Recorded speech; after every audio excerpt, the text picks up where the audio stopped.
Donc je disais merci et on va d'abord peut-être parler un peu de toi et de ton projet et puis je laisserai la place aux élèves et à leurs questions s'ils en ont. Ok, Sinon, moi nickel. j'ai plein de questions, t'inquiète pas.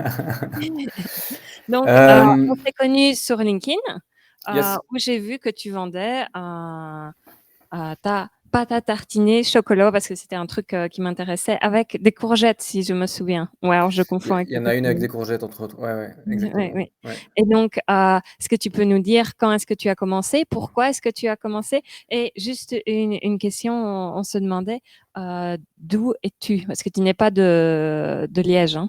Si? Non, je suis pas de Liège. Non, non, non. J'habite en Brabant flamand. J'ai grandi en Brabant wallon. J'ai habité à Bruxelles, donc voilà, mais plus donc plus central. Par contre, j'ai des origines liégeoises, donc c'est pour ça qu'il y a pas mal de contacts aussi à Liège. Mmh.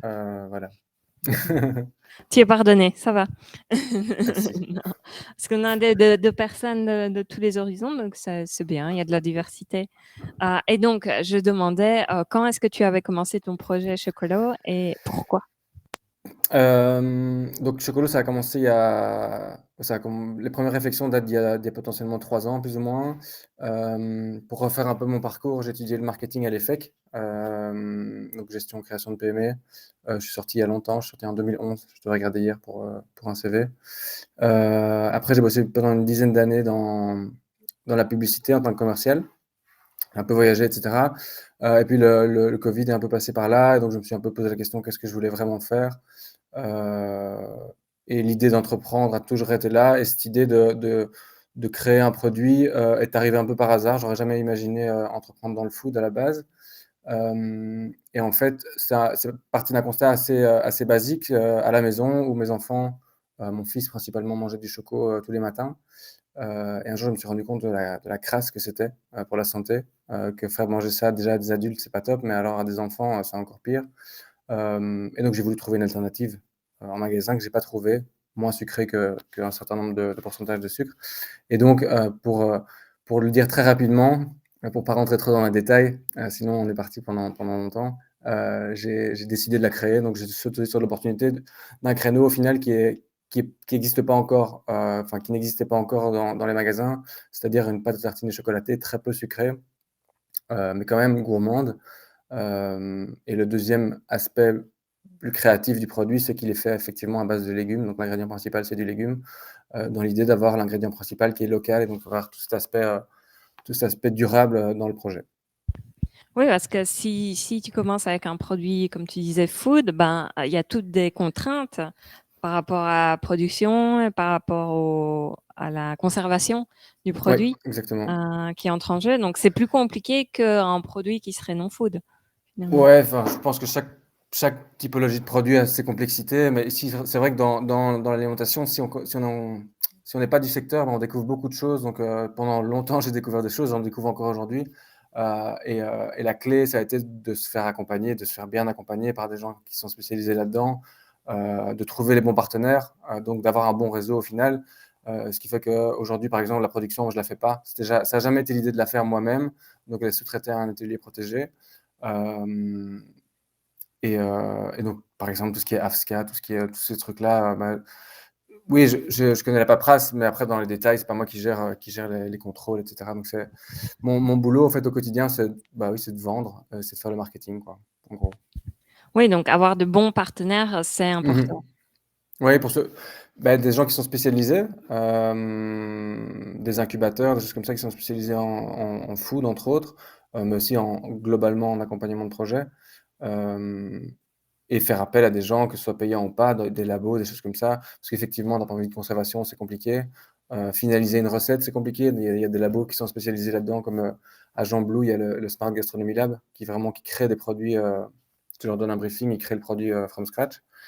Et hem et à la fin, tu arrives avec, quelque chose de cohérent sur le marché, plutôt que de se lancer tout seul dans sa cuisine, avec un produit que tu aimes bien, que tu as testé, auprès de tes proches, mais au final qui tient pas la route par rapport au marché.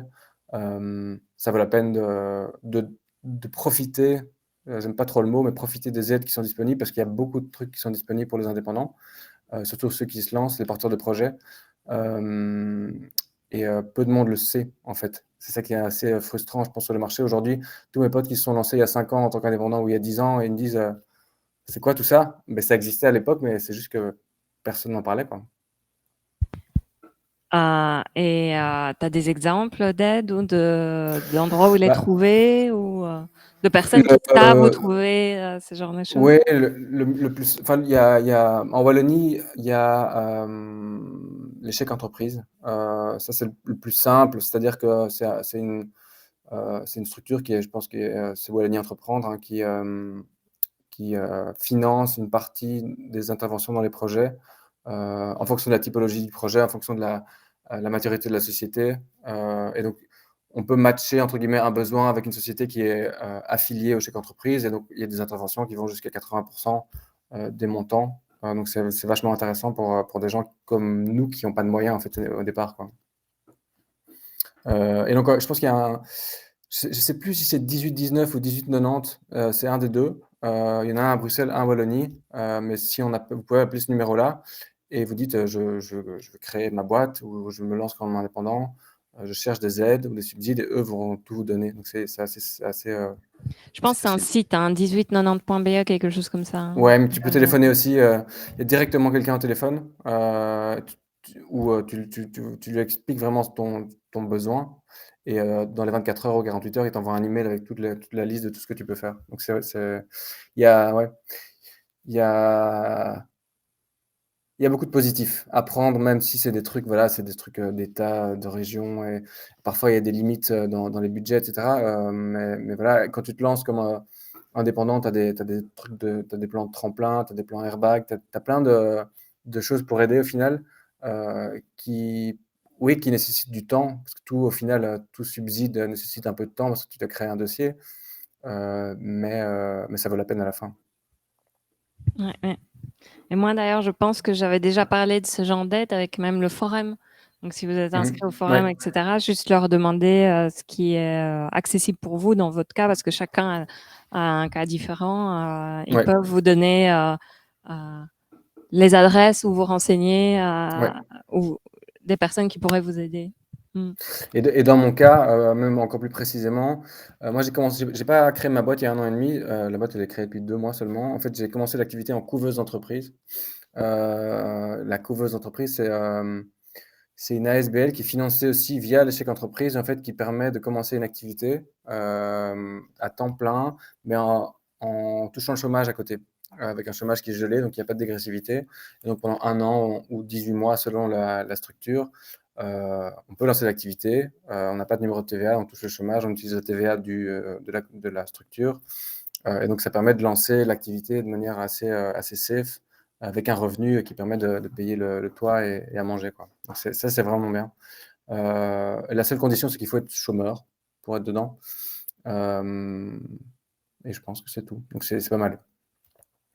Oui, oui, donc plein d'aides pour se lancer et pour commencer son activité, surtout au tout début, où comme tu dis, mais il y a beaucoup de recherches à faire, beaucoup d'essais à faire. Et Exactement. je me souviens, tu parlais que demander de l'aide à des professionnels, faire un produit qui va convenir au marché, au lieu peut-être de le faire chez soi ou de tester chez soi avec ses proches, la première option est meilleure parce que la deuxième option, tu vas peut-être finir avec un produit qui ne va pas se vendre. Exactement, exactement. Donc dans mon cas, clairement, au début, je l'ai fait tester aux proches parce que c'est la première base, c'est la première phase. Et après, ce que j'ai fait, je pense que j'ai passé 2 mois sur la route dans un bagnole à faire le tour des magasins, faire goûter pour voir le retour des magasins. Il y avait du positif, il y avait du négatif, il y avait un peu de tout, mais ça m'a permis dès le début de l'activité, avoir cette base de points de vente. Et au final, dans mon cas, et dans l'alimentation, mais je pense que dans n'importe quel type de produit, en tout cas, quand tu as des points de vente, tu es crédible. Quand tu as des ventes, tu es crédible. Et donc, si tu as ces premières ventes, les autres vont dire ah, il a vendu là-bas, potentiellement, je peux le vendre chez moi aussi. Et donc ça crée un cercle vertueux. Ouais, une boule de neige. Hein. Ouais, c'est ça, Mhm. exactement. Ouais. Ouais. Tu étais en train de dire que si on parlait beaucoup de comment est-ce que tu as l'idée, tout ça, on va aller dans les détails, mais je pense mes élèves, ils aiment bien les détails. Avec plaisir. Oui, bonsoir. Bonsoir. Bonsoir, c'est Hassan. Voilà, juste une question Donc, l'idée, comment elle est arrivée chez vous? Donc, de la courgette à la tartine, quoi. Ouais, c'est en fait donc aujourd'hui, j'avais fait un petit screening du marché et aujourd'hui, le marché des pâtes à tartiner en grande surface, c'est grosso modo, c'est 2 ingrédients, c'est de l'huile et du sucre. Donc c'est pas bon pour la santé, c'est des mauvaises huiles et ça vient pas de chez nous généralement. Et donc l'idée, à la base, c'était pas de la courgette, le premier produit, c'était à la base de carottes. Et en fait, mon constat, c'était de dire, je vais intégrer un élément sucrant dans le produit qui va permettre de compenser le sucre ajouté qu'il y a généralement dans les pâtes à tartiner. Et donc, en fait, à la base, tout au début, j'avais pas du tout. Enfin, oui, j'avais cette vision du sucre, mais je pensais pas pouvoir diminuer autant le taux de sucre parce que je pensais que la carotte allait vraiment apporter du sucre, alors qu'au final, elle apporte pas du tout de sucre ou très très peu. Donc ça, c'était vraiment un apprentissage sur le moment. Mais elle va vraiment plus être le liant dans le produit, apporter une alchimie dans les ingrédients et à côté de ça, apporter d'autres éléments de santé comme des fibres, comme de la bêta-carotène qui sont vachement importants aussi au quotidien. Et donc voilà, donc l'idée de base, c'était de dire le légume va apporter du sucrant, mais au final, pas du tout. Enfin, ou très peu, très peu.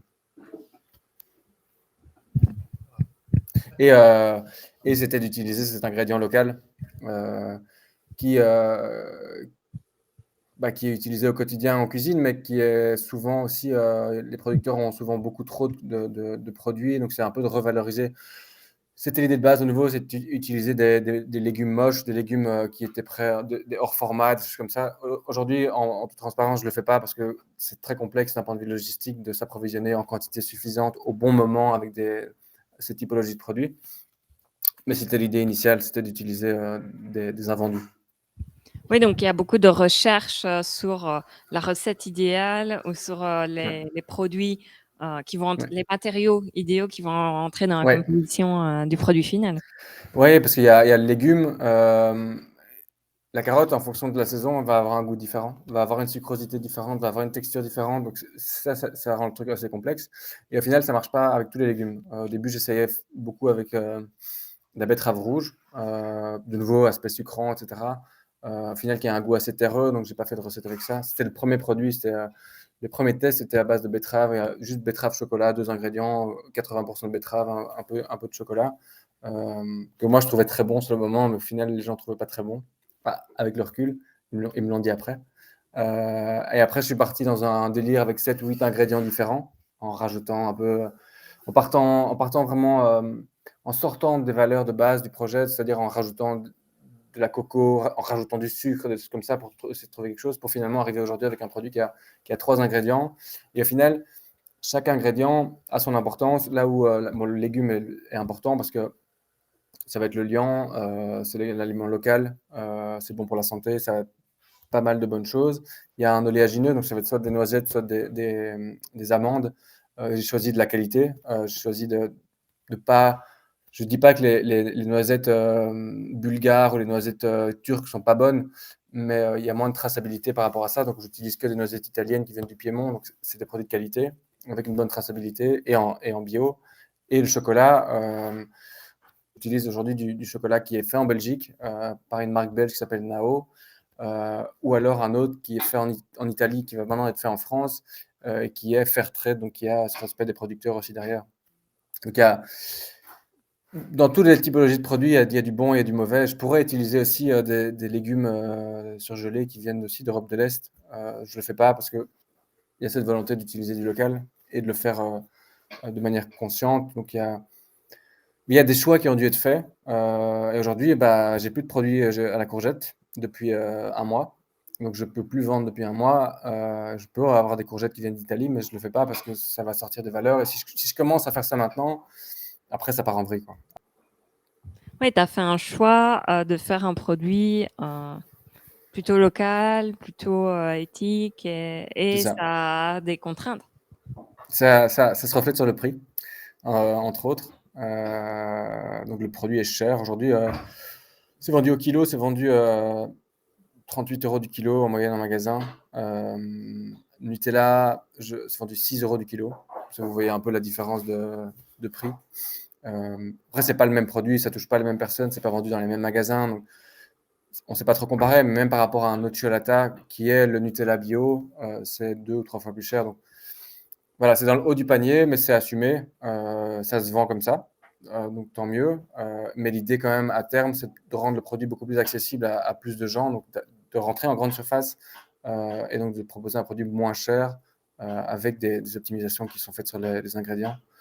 Pas sur la qualité des ingrédients, mais plus sur les achats, où aujourd'hui j'achète en petite quantité parce que je vends en petite quantité, donc je produis en petite quantité. Demain, l'objectif, c'est d'être plus gros et donc de mieux acheter et donc de répercuter ça sur le prix.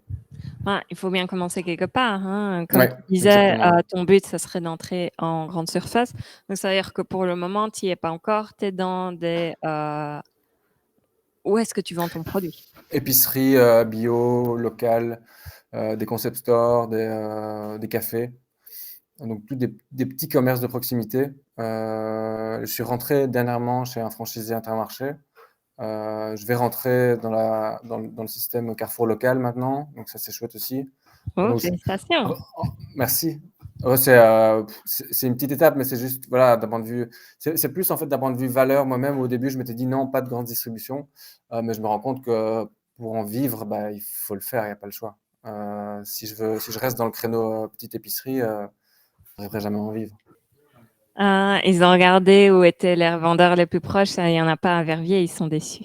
Ah ouais, non, à Verviers, non, non, non. Il y a ouais, je sais, je suis désolé.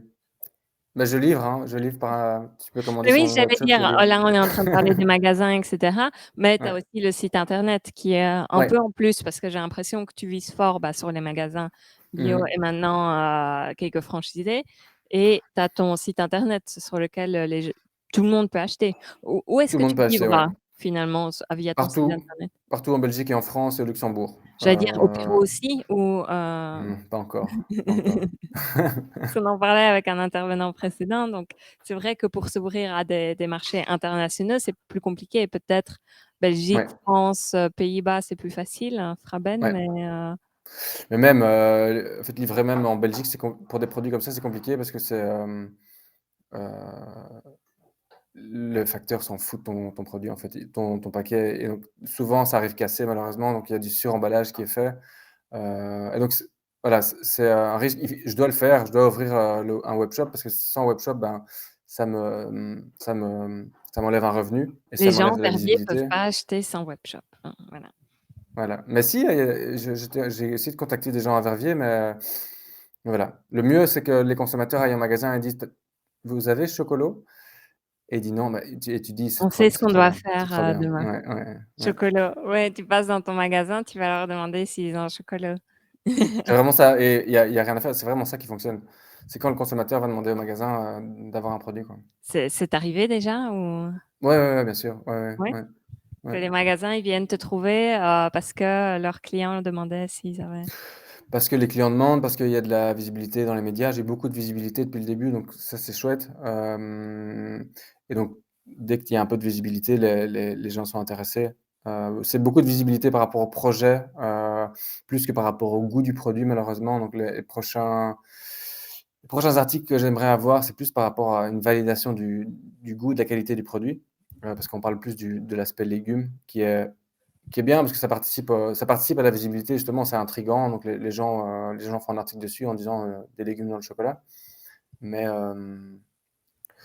il y a ouais. beaucoup de choses intéressantes ici. D'abord, on parlait, de la livraison. Tu disais comme c'est un produit Mmh mh. fragile, hein, qui se casse, facilement, tu peux pas compter sur, le service de livraison. Tu dois avoir un packaging, qui est solide.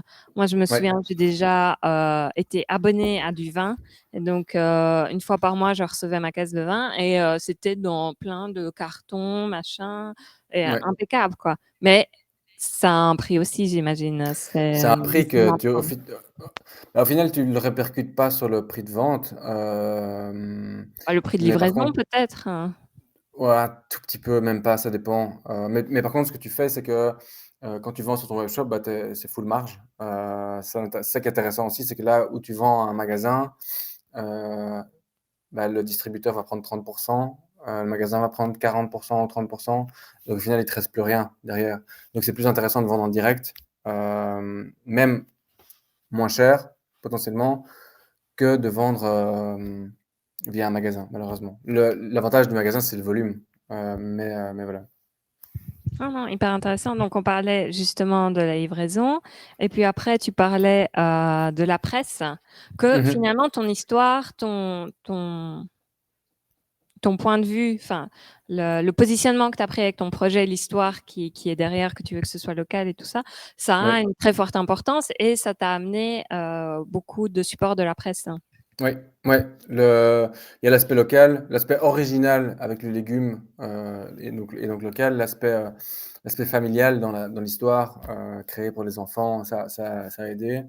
Et donc en fait, au niveau média, donc en fait, j'ai fait un crowdfunding l'année dernière, en juin, donc il y a 1 an plus ou moins. Oui, c'est ça. Et là, j'ai utilisé, de nouveau, c'est pas le bon mot, utiliser, mais j'ai fait appel à une structure spécialisée là-dedans qui était Charleroi Entreprendre, où il y a un spécialiste du crowdfunding dedans, Frédéric Winst, Ah, c'est comme ça qu'on qui se m'a connaît aidé, sur LinkedIn. Voilà. Maintenant, voilà, je me ouais, souviens. qui m'a aidé à construire le projet. Et en parallèle, Charleroi Entreprendre m'a aidé à rédiger un communiqué de presse et l'a envoyé à la presse. Et donc, de nouveau, ça fait partie de l'écosystème qui est créé autour du projet, c'est de se faire aider à chaque moment par les gens spécialisés qui peuvent le faire. Il Et faut trouver surtout les pas bons avoir honte. partenaires au bon moment pour Ouais, faire la bonne action. et pas avoir peur de demander de l'aide à 6 partenaires en parallèle, à partir du moment où c'est des missions différentes. Il ne faut pas demander la même chose à tous, mais heu et donc médias à ce moment-là, super médias, articles dans l'Écho, passer à la radio, à la télé, machin. Et puis par, en juin, à nouveau, il y a un journaliste du Trends Tendance qui dit qu'il veut faire sur LinkedIn, qui dit qu'il veut faire un article sur les gens qui ont tout plaqué pour lancer leur boîte. Et donc je lui envoie un message, je dis: «Je suis intéressé, on peut faire une interview». On fait l'interview, très bien, il me demande si j'ai des photos de moi avec les produits, je dis: «Non». Alors il envoie un journaliste, un photographe de chez Belga, donc il doit payer le photographe, et donc ce qui fait qu'au final, potentiellement, pour rentabiliser le shoot, qu'il fait, il me met en cover du Trends Tendance, l'été dernier. OK. Je l'ai appris la veille. J'étais assez, donc vraiment de C'est nouveau, stressant, hein? ouais, opportunité sur opportunité. Et maintenant, dernièrement, le plus récent, et le plus gros au final, c'était, France 2 qui veut faire un reportage sur les pâtes à tartiner belges. Il choisit Marcolini parce que voilà, c'est la grande classe. Il choisit Buddy Buddy, je ne sais pas si vous connaissez, ce sont des pâtes de noisettes qui sont faites à Bruxelles, avenue Louise. Et puis après, il cherche une alternative un peu plus originale. On connaît que Heu, Chocolat, nous. Voilà. ouais, très bien. Mais non, mais c'est intéressant ce que je vais te dire parce que ça va t'aider dans ton cours, toi. Il tape sur Google «pâte à tartiner belge originale» et boum, il tombe sur Chocolat. Avec tous SEO, les articles de presse, SEO. etc., qui avaient été Ouais, c'est faits. ça. Ouais, Mm. ouais, ouais, ouais. Donc c'est, la boucle est bouclée, mais c'est juste, ouais, c'est à la base, c'est probablement de la chance. J'ai jamais cherché, j'ai jamais contacté moi-même un journaliste, à part ce communiqué de presse au départ, Oui, et il n'y a depuis, tout pas, il tombe y a au pas fur de et à mesure, pub, quoi. tout ça. Ils t'ont trouvé naturellement via le Ouais. référencement sur Google, quoi. Ouais, je dois avoir dépensé France 150 2. € en pub depuis, Facebook depuis, le début, c'est tout. Ouais. Bonsoir. Comme Euh, ça? Moi, voilà, ce n'est pas une question, mais c'est plus une proposition pour vous. Pourquoi ne pas justement mettre vraiment le paquet sur le côté publicitaire et viser les réseaux sociaux, mais autant aussi tout ce qui est TV, quoi, enfin, qui passerait à la télé. Parce que je pense que c'est vraiment un concept qui marcherait. Parce que bon, là, avec le chocolat, peut-être pas, mais des concepts comme ça, il y en a de plus en plus. Et je pense vraiment que les gens seraient vraiment très, très intéressés par ce genre de nouveau concept. Ouais, et je suis tout à fait d'accord avec toi, et en fait, je le fais pas maintenant, parce que, ce qui s'est passé en juin dernier quand, j'ai fait ce crowdfunding et quand j'ai eu toute cette presse, c'est qu'à l'époque j'avais, 15 magasins, j'avais pas de webshop, et donc en fait, ça m'a cramé, enfin ça m'a pas cramé, mais si je l'avais fait 6 mois après, j'aurais eu beaucoup plus de répercussions parce que j'avais, 5 fois plus de points de vente et j'avais un webshop, et cetera. Faut Et attendre. je l'ai Parfois, il y a un timing à avoir, hein. Ouais, aujourd'hui, c'est vendu dans 80-90 points de vente en Belgique. C'est beaucoup et c'est pas beaucoup en même temps. Si ça passe à la télé, la plupart des gens, heu, vont regarder est-ce que c'est vendu chez Carrefour, chez Delhaize, chez Colruyt. Ils vont pas aller voir dans les épiceries. Au final, si on fait un petit sondage ici, combien d'entre vous vont faire leurs courses dans une épicerie bio? Il y en a de moins en moins. Et donc, ouais, c'est une question de trouver le bon moment pour le faire. Mais clairement, à un moment, le média, c'est important. Et ceux qui réussissent, c'est ceux qui investissent dans le média. C'est prouvé, quoi. C'est juste qu'aujourd'hui, ouais, voilà, j'ai profité de tout ce qui est Ouais. tombé tout seul, entre guillemets, quoi. Il faut avoir son, comment est-ce qu'on appelle ça, son cheval de course, là, ses outils principaux, quoi. Donc, jusqu'à présent, tu as fait beaucoup de la presse, tu as fait beaucoup du référencement naturel, tu as beaucoup travaillé avec les boutiques parce qu'il faut gérer le relationnel avec les boutiques. Ouais, Donc, exactement. Ouais, et c'est tu as un dû gros boulot, lancer ouais. ton e-commerce, ça c'est déjà aussi Ouais. un grand projet, hein. Ouais, tout à fait. Maintenant que je me suis rendu compte avec ce reportage sur France 2 que ça pouvait vraiment rapporter gros, parce que j'ai eu beaucoup, beaucoup de ventes. Je pense que j'ai lancé l'e-commerce en septembre et de septembre à avril, j'ai eu 10 commandes, un truc comme ça. Sans rien booster, voilà, je le laissais vivre, et en un coup, le 6 avril, j'ai eu 150 commandes, avec ce reportage. Donc vous imaginez le problème. Comment tu as fait? T'as tout envoyé? Ouais, mais j'ai eu beaucoup de retard. J'ai beaucoup de retard parce que je me suis rendu compte, je me rendais pas compte que ça pouvait être aussi gros. Enfin, 150, c'est bien. Enfin, c'est gros, oui, c'est gros, c'est gros. Et donc j'avais pas de contrat biposte, et cetera. Donc j'ai dû faire un contrat biposte qui a pris un peu de temps et donc au final, j'ai eu, ouais, une semaine de retard. Pas catastrophique. Alors il y a toujours des consommateurs qui se plaignent, hein, mais aujourd'hui, Toujours les tout est gens se arrivé plaignent, presque. quoi qu'il arrive, Ouais. hein. Donc ça changera pas. Et donc à ce moment-là, comme je savais qu'il y avait le reportage, j'avais fait une livraison gratuite à partir de X euros et donc ça a permis d'un peu vraiment booster les ventes. Ouais. Je me demandais, juste par curiosité, est-ce que tu as pensé à faire un abonnement? Parce que si les gens achètent ça, par exemple, pour leurs enfants ou quoi, il y a la consommation de pâte à tartiner. Donc, j'imagine qu'ils en ont besoin régulièrement, que tu pourrais envoyer régulièrement le produit. J'y ai pas pensé. J'ai souvent vu la fonctionnalité dans Wix. J'ai jamais cliqué dessus. Mais effectivement, c'est une bonne idée. Ouais. Donc, tu utilises Wix. J'utilise Wix, ouais. Ouais. Pourquoi est-ce que tu as décidé de choisir celui-là? Parce que j'avais fait, j'ai pas vraiment choisi. Enfin si, j'ai choisi.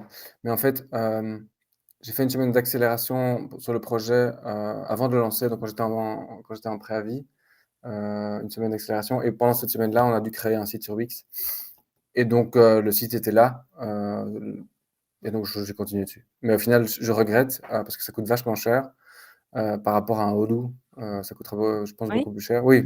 Ah. Ouais. En fait, le site de base coûte pas cher, mais chaque fois que tu veux rajouter une fonctionnalité, ça te coûte un bras. Ça, c'est Et donc pareil partout, j'ai l'impression. Parce que je pense, voilà, on a parlé à 3 intervenants différents et ils sont tous les 3 sur des sites différents. Je pense que la première OK. était sur Shopify, avait commencé avec Etsy. Puis le deuxième, il disait ils sont sur WooCommerce. Et là, tu es sur Wix. Et j'entends de plus en plus de personnes qui sont sur Wix. Donc, moi, ça m'impressionne de voir qu'il y a vraiment une diversité de plateformes et qu'on n'est plus avec. Il y avait Shopify, Magento et puis WooCommerce qui sont un peu les 3 gros.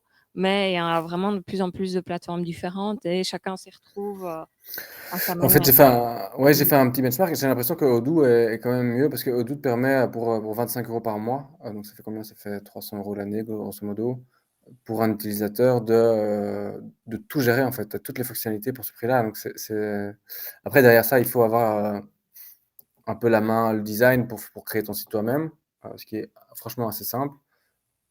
Enfin, non, pas ouais, enfin pour moi, c'était simple, pardon. Mais pour 300 € par mois, tu as toutes les fonctionnalités. Là, aujourd'hui, moi, je paye, 300 € par an, pardon. Moi, je paye 800 € par an avec, Wix, et maintenant faire une migration, ça me coûterait beaucoup trop cher pour le faire, Ouais. donc voilà. On nous a dit il faut être fainéant, il faut trouver les outils les plus faciles et les moins chers et comparer beaucoup d'Excel apparemment. Donc Ouais, Ouais, ouais, Il y a beaucoup exactement. d'Excel aussi, oui. J'ai beaucoup d'Excel. Là, je pense que j'ai 1, 2, 3, 4, 5, 6 Excel qui sont ouverts. C'est la réalité du terrain. Ouais, exactement, exactement. Et Mmh. puis, ouais, utiliser des outils gratuits, ça c'est clair pour tout ce qui est visuel, utiliser Canva, c'est la base. Tout, il y a plein de choses gratuites, quoi. Il faut un peu bidouiller parfois, mais il y a moyen de se lancer vraiment à moindre coût. Ouais, Et même le OK. site Wix, à la base, il est gratuit. C'est juste que si tu veux ton propre URL, ton propre nom de domaine, bah, il faut le payer. Ouais, Mais de base, ça c'est c'est gratuit. pareil. Ouais, C'est pareil partout. C'est un peu bizarre parce que justement, nous, on a d'autres profs qui nous disent tout le contraire, qu'il ne faut surtout pas utiliser Wix, Shopify. Parce que, comme le prof nous avait dit, bah, Wix, le siège social est en Israël. Donc, c'est pas des valeurs sûres, en fait. Donc, à tout moment, si ils disent merde, bah, notre site aussi, en fait. Donc, il nous a vraiment conseillé d'aller sur des plateformes plutôt WooCommerce, donc WordPress, PrestaShop, etc. Parce que pour la sécurité, en fait, de notre site. Donc, vraiment à éviter au plus, surtout quand on débute et qu'on n'a pas grand-chose. Donc, si vraiment on ouais, met 1 an, 2 ans à se développer et que du jour au lendemain, Shopify, Wix, tout ce genre de plateformes, c'est fini, bah, notre site aussi, en fait. Donc, peut-être à éviter. Enfin, en tout cas, nous l'a ouais, conseillé fortement, quoi. effectivement, si tu le sais, c'est un risque supplémentaire et autant se tourner vers des plateformes plus safe, clairement, alors. Ouais. Non, c'est super intéressant comme commentaire parce que moi je connais, Alors, encore mieux de faire du belge avec Odoo, alors, voilà. Je sais pas, oui. de Bah oui, commencer c'est un vrai nouveau que job si chez tu veux Odoo. faire vraiment local ou quoi, tu peux choisir aussi une plateforme, spécifique. Mais moi, Ouais. je connais quand même beaucoup de personnes qui sont sur Shopify et comme je disais de plus en plus qui sont sur Wix ou sur d'autres plateformes et c'est vrai qu'il y a beaucoup de diversité, il y a beaucoup de choix qui sont faits, hein. Mmh. Bonsoir. Bon ça? Alors, la première question, c'est quelle est la pâte à tartiner préférée des enfants?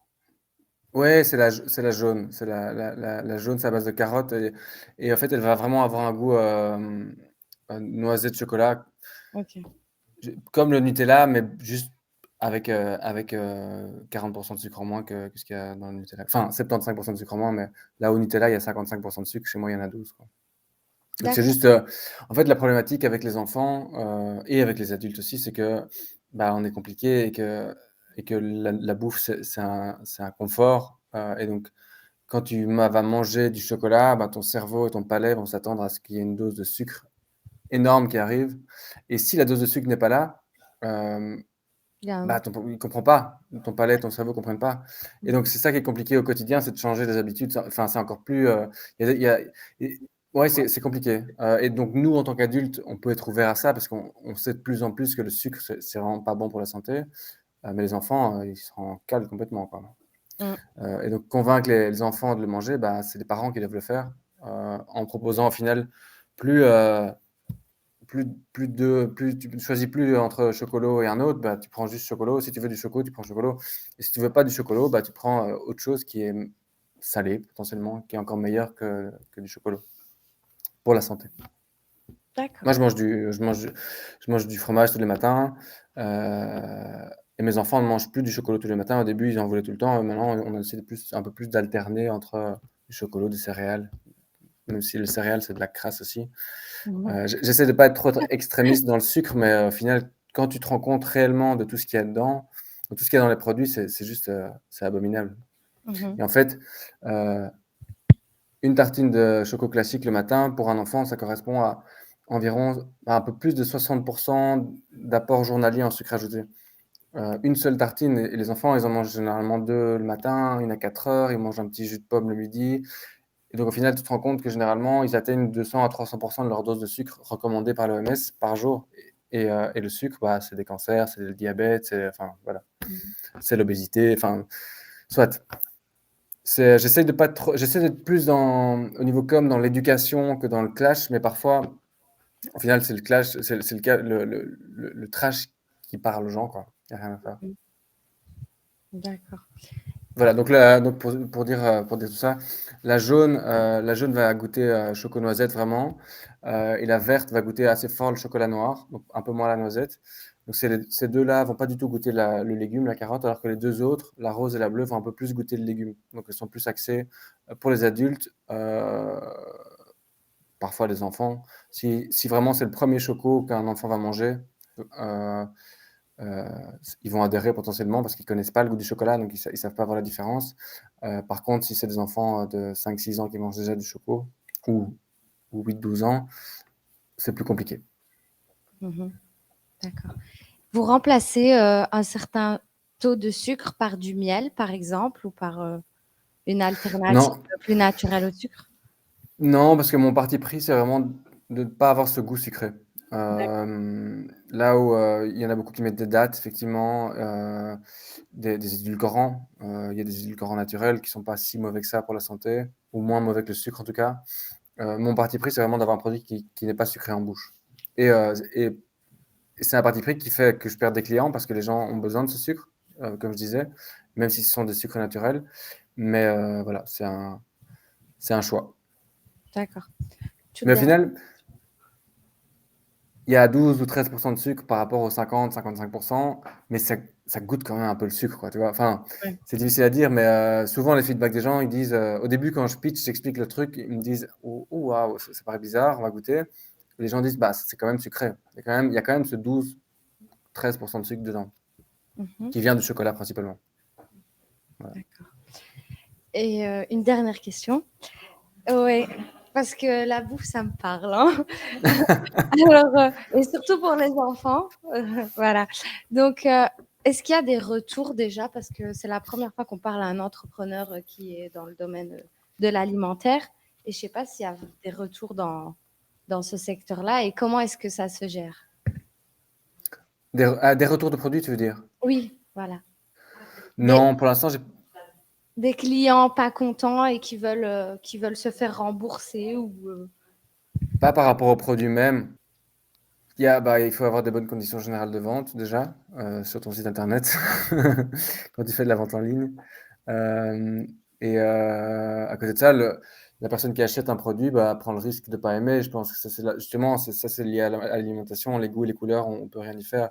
Les retours qu'il y a déjà eu, c'est quand, en fait, c'est un produit, mon produit, donc il est pasteurisé pour avoir une durée de vie assez longue. Donc pasteurisé, c'est une deuxième cuisson, en gros, au four. Ce qui permet que on peut le laisser hors frigo, au sec, avant ouverture pendant 12 mois. Par contre, quand on va l'ouvrir, on va devoir le mettre au frigo et le consommer assez rapidement, en 4 à 6 semaines. Mais donc, avant ouverture, c'est 12 mois.